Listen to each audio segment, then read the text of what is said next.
CDD Ghana Gusua any addition more Asia jeje wonu mu adwene efa memu hu niam ahodo a wo mo hwe ni mo sempanifo nye wa Asante mantemu no any addition bi ene wonu mu kopi ase no de susu se amanyosama ye de ewura mensia krache de bia ne de nkebe ya yente so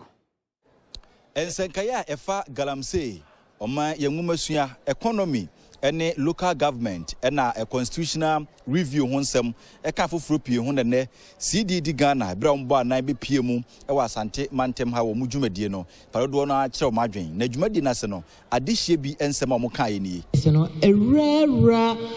even assembly elections nyina mo onhye party bi atare a ebeye den se community no ebeto aba e de ama no kwan ben na ye be fa so a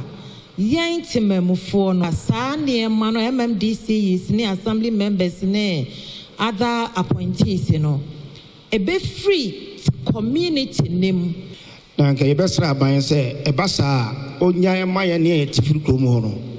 na nka ye ne yenyi nipa na yemfa no mra because ono ni ye ne nim ne ehia yen because ye dane ma ban ne oyi baba bedi animu a aban bi ba otimi empuntu bi foforo bi obeba no empuntu no onye dey ontu aso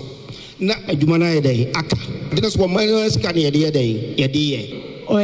NDC ba na MPP ba yenti onye sa party ni nipenti no amboa no ama na anyenti sa na ete enyi ni frio ebi so na yo no na obetimi aboa ama ahunidi ana sempuntu aba community no ejina ye pa na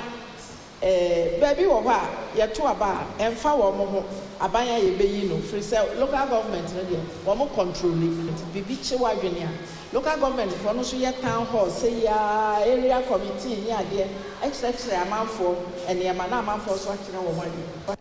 amansan chia me kwadwo bi mreku amanbo Anglican Senior High School Kumase